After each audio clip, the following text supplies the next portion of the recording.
예수님이 지금 제자 중에서 두 명하고 이야기를 하고 계세요. 도마와 빌립, 두 명의 제자랑 예수님이 이야기를 하고 계십니다. 이 도마나 빌립에 대해서 많은 기록을 하고 있지는 않습니다. 베드로만큼 자세하게 기록을 하고 있지는 않아요. 그런데 도마도 그렇고 빌립도 그렇고 베드로만큼 유명한 이야기가 다 하나씩은 있는 것을 성경을 통해서 볼 수가 있습니다. 도마를 먼저 생각을 해보겠습니다. 도마라고 했을 때 우리가 제일 먼저 드는 생각이 어떤 생각이 먼저 드세요? 의심 많은 사람 이라는 생각이 제일 많이 떠오르는 것 같습니다. 왜냐하면 이 도마가 예수님이 부활하셨다는 이 소식을 다른 제자로부터, 여인들로부터 들었는데도 나는 믿을 수가 없다. 왜냐하면 내가 직접 확인하고 만져보고 봐야지 예수님이 죽었다가 살아나시는 것을 내가 믿을 수 있겠다. 이 자세를 이 도마가 가지고 있었습니다. 이런 도마가 모든 일을 다 의심하면서 자기가 직접 확인하지 않는 그런 모습을 보여주고 있어요. 오늘 함께 읽은 이 요한복음 14장에 이 도마가 똑같은 모습을 보여주고 있습니다. 예수님이 먼저 말씀을 하셨는데 그 말씀을 듣고서 이게 너무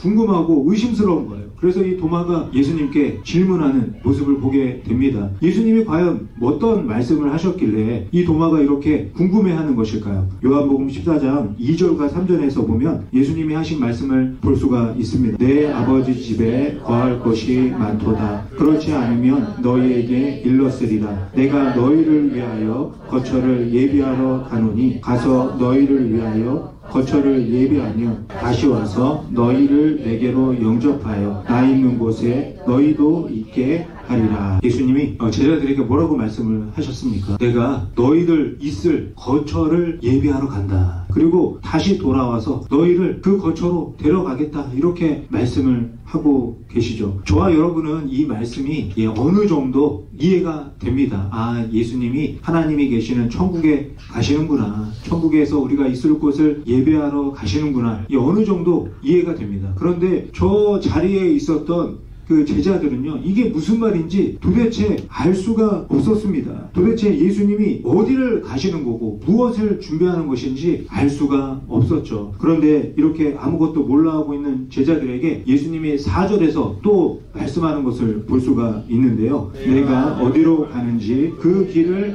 너희가 아느니라. 예수님이 제자들한테 지금 뭐라고 말씀하십니까? 내가 가는 길을 너희가 이미 알고 있다. 이렇게 예수님이 말씀을 하고 계십니다. 이 말씀을 듣고 이 도마가 너무 궁금한 거예요. 아니, 나한테 보여준 적도 없고 알려준 적도 없는데 내가 길을 이미 알고 있다고? 이 예수님의 말씀을 듣고 도마가 너무 답답했습니다. 그래서 다른 옆에 있는 제자들의 얼굴을 봤더니 다른 제자들도 아는 눈치가 전혀 없어요. 그래서 이 도마가 궁금한 것을 견디지 못하고 예수님께 질문을 하는 거죠. 요한복음 14장 5절에서 이 도마가 질문을 합니다. 도마가 이르되 주여 주께서 어디로 가시는지 우리가 알지 못하거늘 그 길을 어찌 알겠사옵나이까. 도마가 예수님께 질문을 하죠. 예수님이 가신다는 곳이 어디인지 모르는데 어떻게 어디인지 모르는 곳을 가는 길을 우리가 알 수가 있겠습니까? 예수님 길도 알려주시고 어디로 가시는지도 알려주세요. 그래야지 우리가 가든지 말든지 정하지 않겠습니까? 이렇게 도마가 예수님에게 말씀을 하고 있습니다. 이 도마의 궁금해하고 의심스러워하는 것은요, 이 믿음이 없는 것과는 좀 차이가 있는 것 같습니다. 아무리 생각하고 고민하고 또 생각해봐도 도저히 모르기 때문에 이 도마가 예수님께 질문을 하고 있는 것이죠. 믿음이 없는 것은 아닌 것 같습니다. 도마가 이렇게 의심이 많다는 것은요, 요즘 말로 하면 아주 현실적이고 논리적인 그런 사람이라는 것을 보여주고 있습니다. 앞뒤가 딱딱 맞아야지 그게 이해가 되고 받아들일 수가 있는 거죠. 예수님의 부활 사건도 마찬가지입니다. 앞뒤가 맞지를 않으니까 이 도마가 받아들이지를 못하는 겁니다. 예수님이 십자가에서 물과 피를 다 쏟으시고 십자가에서 죽으신 다음에 그 세마포로 다 감싸고 또 큰 동굴 무덤에 예수님 뉘어놓고 마지막에는 큰 바위로 다 막아놓는 걸 이 도마가 다 알고 있는데 거기서 예수님이 다시 살아나셨다고 하니까 이 도마가 전혀 이해가 되지 않고 받아들일 수 없는 그런 이해되는 것이죠. 이런 도마의 성향이 오늘 함께 읽은 요한복음 그 14장 5절에도 잘 보여지고 있습니다. 도마가 하는 이 질문은 도마만의 질문은 아닌 것 같아요. 이 세상을 살아가는 모든 사람들의 질문인 것 같습니다. 이 세상 사람들이 살아가면서 무엇을 가장 궁금해 하겠습니까? 길을 가장 궁금해 합니다. 어느 길로 가야 하는 것인가? 이것을 궁금해 하면서 이 세상을 살아갑니다. 우리가 아주 어렸을 때는요, 길이 별로 궁금하지 않아요. 왜냐하면 엄마가 가자 하면 가고 아빠가 가자 하면 그냥 갑니다. 그런데 나이가 들면 들수록 인생에는 정말 다양한 길이 있다는 것을 알게 되죠. 그리고 그 많은 길 중에서 어떤 길을 선택해야 좋을지 그 선택하는 것이 너무나 어렵다는 것을 알게 됩니다. 어느 길로 가야 남들보다 조금 더 나은 길로 갈 수 있을까? 어느 길을 선택해야 내가 시간도 아끼고 노력도 아끼고 돈도 아끼고 탁월한 선택을 할 수 있을까? 이런 생각을 하게 됩니다. 그렇다면 왜 사람이 길을 선택하는 것이 이렇게 어려운 일일까요? 왜냐하면 수많은 길 중에 한 길만 선택해야 하기 때문이죠. 사람은 하나의 길만 선택할 수가 있습니다. 한 사람이 동시에 두 길을 갈 수가 없는 거죠. 그래서 그 미국의 시인 중에 로버트 프로스트라는 그 작가가 있는데 이 시인이 어떤 시를 하나 지었습니다. 그 시의 제목이 뭐냐면 가지 않은 길이라는 제목의 시입니다. 단풍 든 숲속에 두 갈래 길이 있더군요. 몸이 하나니 두 길을 다 갚을 수는 없어 나는 서운한 마음으로 한참 서서 잣나무 숲속으로 접어든 한쪽 길을 끝 간데까지 바라보았습니다. 그러다가 또 하나의 길을 택했습니다. 먼저 길과 똑같이 아름답고 아마 더 나은 듯도 했지요. 풀이 더 무성하고 사람을 부르는 듯 했으니까요. 사람이 밟은 흔적은 먼저 길과 비슷하기는 했지만 설이 내린 낙엽 위에는 아무 발자국도 없고 두 길은 그날 아침 똑같이 놓여 있었습니다. 아, 먼저 길은 다른 날에 걸어버리라 생각했지요. 인생길이 한 번 가면 어떤지 알고 있으니 다시 보기 어려우리라 여기면서도 오랜 세월이 흐른 다음 나는 한숨 지으며 이야기했지요. 두 갈래길이 숲속으로 나 있었다. 그래서 나는 사람이 덜 밟은 길을 택했고 그것이 내 운명을 바꾸어 놓았다. 많은 사람들이 똑같은 마음일 겁니다. 많은 길 중에 어느 길을 가야 할까? 나는 한 길밖에 갈 수가 없는데 어떤 길로 가야 할까? 고민을 하게 됩니다. 그러면서 어떤 길을 선택해야 될지 너무나 알고 싶어 하죠. 그래서 하나님을 믿지 않는 많은 사람들은 어떻게 합니까? 무당도 찾아가고 점집도 찾아가서 물어봅니다. 왜 그 사람들을 찾아가서 물어볼까요? 무당이나 점쟁이들이 신이 내렸다고 이렇게 생각을 합니다. 그래서 나 대신 신에게 물어봐주면 내가 가야 할 길을 알려주지 않을까? 이런 기대를 하고 있는 것이죠. 이런 기대는요, 사실 점집을 찾는 사람들만이 가지고 있는 것은 아닌 것 같습니다. 교회 다니시는 분들 중에도 이런 마음이 있는 것 같아요. 하나님은 모든 것을 다 알고 계시니까 어떤 길이 내 앞에 주어지고 그 많은 길 중에서 어떤 길을 가야 좋을지 정확하게 나에게 알려주시지 않을까, 이런 기대가 있는 것 같습니다. 도마도 마찬가지인 것 같아요. 도마도 예수님과 이야기하면서 길에 대한 궁금한 마음이 있었던 것 같습니다. 내가 이스라엘에 살아가면서 어떤 길을 가야 잘 사는 길일까? 내가 어떤 길을 선택해야 나를 위해서, 가정을 위해서, 이 민족을 위해서 가장 좋은 길을 선택하는 것일까? 너무 궁금했던 것 같습니다. 그래서 도마가 길에 대해서 예수님에게 질문을 했던 것 같습니다. 이런 도마의 질문을 듣고 예수님이 바로 대답을 해주시죠. 내가 길이다. 요한복음 14장 6절에서 예수님이 하시는 말씀인데요. 예수께서 이르시되 내가 곧 길이요 진리요 생명이니 나로 말미암지 않고는 아버지께로 올 자가 없느니라. 예수님이 3번 강조하면서 말씀하십니다. 내가 길이다. 내가 진짜 길이다. 이 길이 네가 사는 길이다. 이렇게 예수님이 강조하면서 말씀을 해주십니다. 그리고 바로 뒤에서 뭐라고 말씀하세요? 나로 말미암지 않고는 아버지께로 올 자가 없다. 예수님께서 이 도마에게 지금 어떤 길을 알려주고 계십니까? 예수님이 도마에게 알려주시는 길은요, 하나님 아버지께로 가는 길을 알려주고 있는 겁니다. 그런데 도마는 이런 길을 알고 싶은 게 아니었죠. 인생을 살아가면서 만날 수 있는 많은 길 중에서 어떤 길이 과연 성공하는 길인지 예수님이 알려주기를 원했던 겁니다. 그런데 예수님은 그런 길을 알려주시지 않고 하나님께로 가는 길을 알려주고 계십니다. 이것이 도마가 예수님께 첫 번째로 질문을 한 질문이고 예수님이 그 질문에 대답을 하신 겁니다. 이 모습을 옆에서 있었던 제자 빌립이 보고 있었습니다. 그 빌립이 보고 있다가 자기도 너무 궁금해서 두 번째로 질문을 하게 됩니다. 우리가 이 빌립이라는 사람을 생각하면 어떤 게 생각이 나세요? 빌립이라고 하면요, 계산이 정확한 사람이다 라는 생각을 할 수가 있습니다. 예수님이 어느 날 많은 사람들을 모아놓고 말씀을 전하셨어요. 그 남자만 5,000명이나 되는, 그러니까 아무리 적어도 10,000명이 넘는 그런 사람들이 예수님의 말씀을 듣고 있었습니다. 그러다가 시간이 점점 흘러서 저녁이 되고 사람들은 배가 고파 말하기 시작을 했어요. 그래서 예수님이 그것을 아시고 빌립에게 말합니다. 빌립에게 너희가 먹을 것을 줘라, 이렇게 말을 하죠. 그 얘기를 빌립이 듣고 어떻게 합니까? 빌립이 그 자리에서 바로 계산을 하기 시작합니다. 그 모습이 요한복음 6장 7절에 기록되어져 있는데 빌립이 이렇게 말을 하죠. 한 사람씩 돈을 받아도 데나리온의 떡이 부족하겠습니다. 이렇게 많은 사람들에게 먹을 것을 주기 위해서는 많은 돈이 필요합니다. 만약에 김밥이 하나에 5불이면 10,000명이면 50,000불입니다. 이 많은 돈을 이 들판에서, 광야에서 어디 가서 구하겠습니까? 만약에 구한다고 할지라도 5만 개의 김밥을 지금 어떻게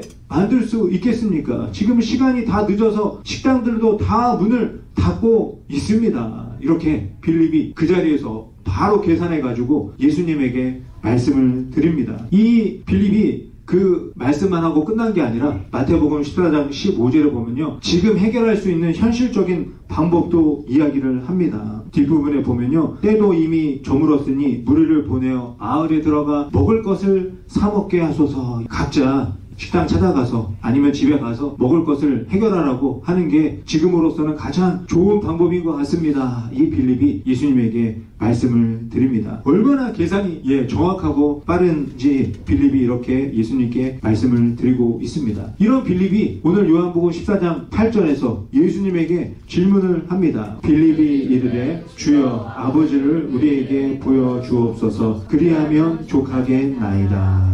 예수님이 자꾸 아버지 이야기를 하시는데 그 아버지를 보여주시면 내가 궁금한 것도 다 해결되고 마음도 너무 만족스러울 것 같습니다. 이 빌립의 이야기는요, 2000년 전에 빌립만의 질문이 아닌 것 같아요. 지금도 많은 사람들이 이런 질문을 합니다. 나에게 하나님을 보여달라. 그러면 내가 믿겠다. 이런 이야기들을 사람들이 많이 이야기를 하죠. 또 교회 다니시는 분들도, 저도 그런 마음이 있습니다. 저도 하나님 한 번만 만나봤으면 좋겠다. 그러면 더 잘 믿을 텐데, 이런 생각을 하게 됩니다. 이런 질문에 대해서 예수님이 그 자리에서 바로 대답을 해주시죠. 14장 9절에서 말씀하십니다. 예수께서 이르시되 빌립아 내가 이렇게 오래 함께 있으되 내가 나를 알지 못하느냐. 나를 본 자는 아버지를 보았거늘 어찌하여 아버지를 보이라 하느냐.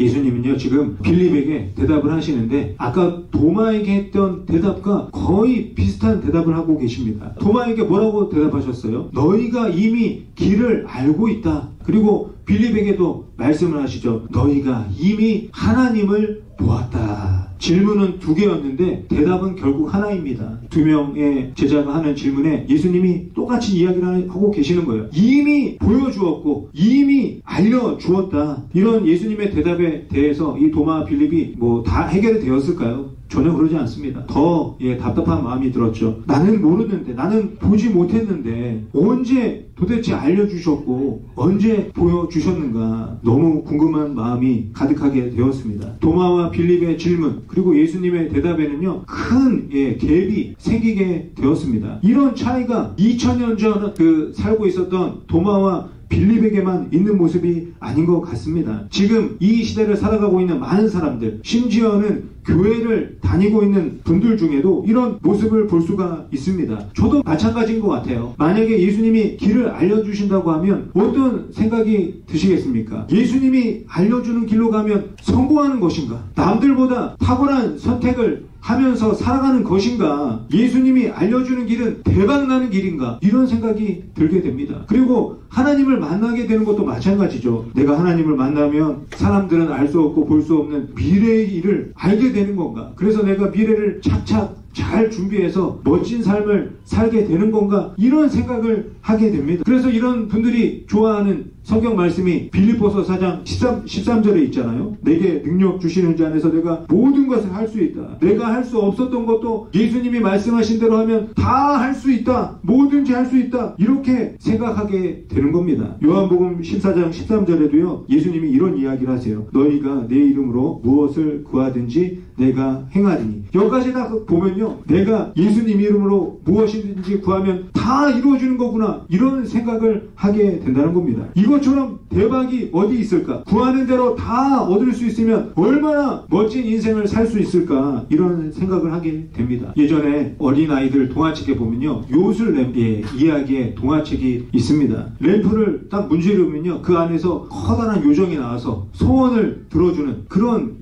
동화책의 이야기가 있습니다. 그 얼마나 대박이에요. 내가 원하는 거 다 들어줍니다. 그러니까 저 동화책에 나오는 많은 사람들이 저 램프를 가지려고 막 서로 싸웁니다. 그러다가 램프를 발견하게 되면 그 램프를 열심히 문지릅니다. 요정 나오게 하려고 열심히 문지릅니다. 교회에서도 비슷한 경우를 제가 보기도 합니다. 내가 조금만 더 열심을 내서 기도하고 봉사하고 헌금하면 성경에 써있는 대로 대박이 나는 것인가, 이런 생각을 하는 분들을 가끔 보게 됩니다. 사랑하는 성도 여러분, 예수님을 믿으면 정말 길을 알게 되고 하나님 아버지를 보게 되는 것인가요? 맞습니다. 길을 알게 되고 하나님 아버지를 만나게 됩니다. 예수님을 믿으면 대박이 납니다. 그런데 내가 생각하는 대박과 예수님이 알려주는 대박이 차이가, 그 갭이 너무 크다는 거죠. 이런 차이가 왜 생기겠습니까? 예수님은요, 영원을 기준으로 말씀하시고 사람은 내 눈앞에 있는 일들을 바라보면서 생각하기 때문에 이런 엄청난 차이가 생겨나게 되는 겁니다. 시험을 볼 때 학생들이 내가 몰랐는데 기도했더니 갑자기 막 풀리게 되고, 내가 아무것도 잘 모르는데 투자를 했는데 갑자기 이 투자가 너무 막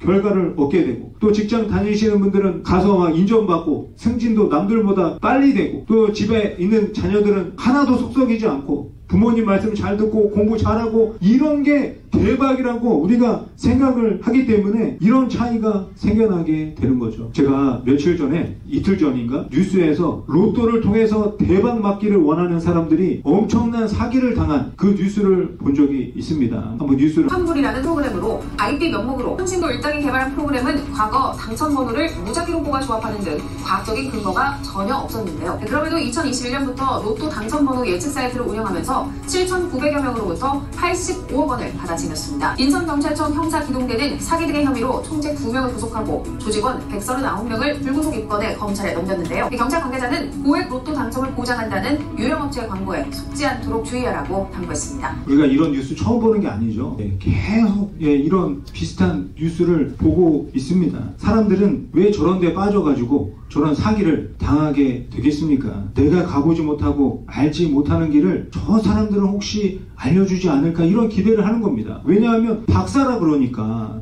나보다 더 많이 알지 않을까, 이런 생각을 하는 거죠. 그리고 너무나 성능이 좋은 그런 프로그램을 가지고 알려준다고 하니까 막 기대를 하게 되는 겁니다. 하지만 예수님이 말하는 대박은요, 이런 것을 말하는 것이 아닙니다. 엉뚱한 것을 기대하며 예수님에게 찾아와서 질문한 제자들에게 예수님이 말씀을 하십니다. 너희는 길을 보았다. 그리고 아버지를, 예수님이 무엇을 말씀하고 계시는 것입니까? 저와 여러분이 예수님을 만난 것, 예수님 믿고 길을 알게 된 것, 예수님 믿고 하나님 아버지를 경험하게 된 것, 이것이 바로 대박이다. 예수님께서 말씀하고 계시는 것입니다. 예수님의 영원한 그런 기준으로 봤을 때는요, 사람이 경험할 수 있는 대박 중에 대박이 바로 이것이다, 이렇게 알려주고 있는 겁니다. 사랑하는 성도 여러분, 많은 분들이 예수님을 믿는데 그 예수님 믿는 이유 중에 하나가 천국에 가기를 원하는 거죠. 왜 천국에 가기를 원하겠습니까? 천국에 금은 보화가 있어서 가고 싶으신 건가요?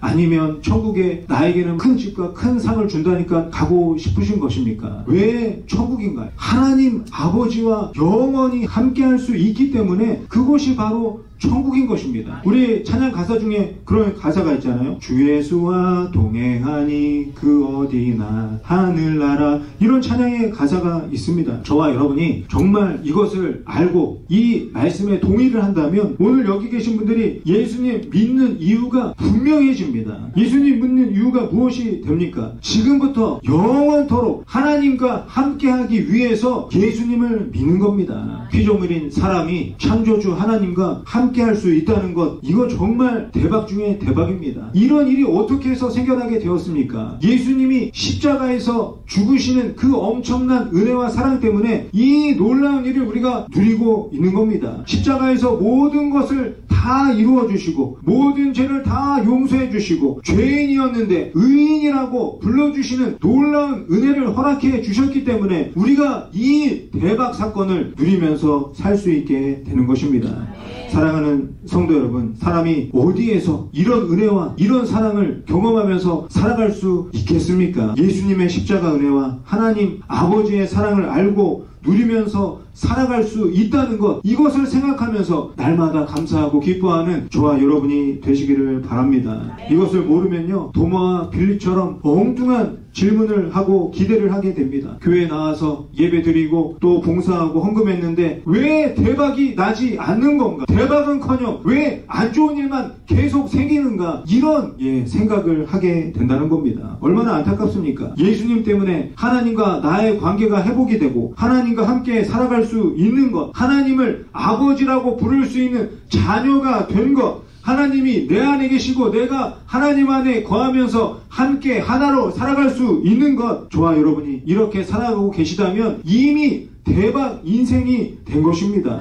예수님이 나를 위해서 십자가에서 죽고 다시 살아나신 것을 믿는 순간 대박이 터진 것입니다. 그 어떤 것과 비교할 수 없는 놀라운 일이 벌어진 것입니다. 저와 여러분이 아무리 노력해도, 아무리 돈이 많아도, 아무리 공부를 많이 하고 경험이 많아도 이것은 얻을 수 있는 것이 아니었습니다. 사랑하는 성도 여러분, 도마의 질문에 예수님이 뭐라고 대답하십니까? 도마야, 의심하고 고민하고 생각해봐라. 내가 바로 길이다. 빌립에게도 말씀하십니다. 빌립아, 정확하게 계산해봐라. 내가 바로 하나님이다. 나를 만난 너희는 대박난 것이다. 이것은 영원하신 하나님이 약속하신 것입니다. 어떠한 상황과 환경에도 변하지 않고 사라지지 않는 영원한 은혜와 축복입니다. 2024년 한 해를 마무리하면서 지금까지 인도해 주신 예수님의 은혜와 사랑이 대박이었다는 것을 다시 한번 깊이 생각하고 기억하고 살아가시기를 바랍니다. 크리스마스가 있는 12월에 우리가 더욱 이 사실을 기억해야 합니다. 영원한 대박을 누릴 수 있도록 길이 되어주신 예수님께서 이 땅에 오셨다는 것을 기억하고 감사하는 12월이 되어야 하겠습니다. 하나님 아버지를 보여주신 예수님을 더욱 찬양하는 마지막 한 달을 보내시기를 바랍니다. 예수 그리스도를 이 땅에 보내주셔서 길을 보여주시고 하나님을 보여주신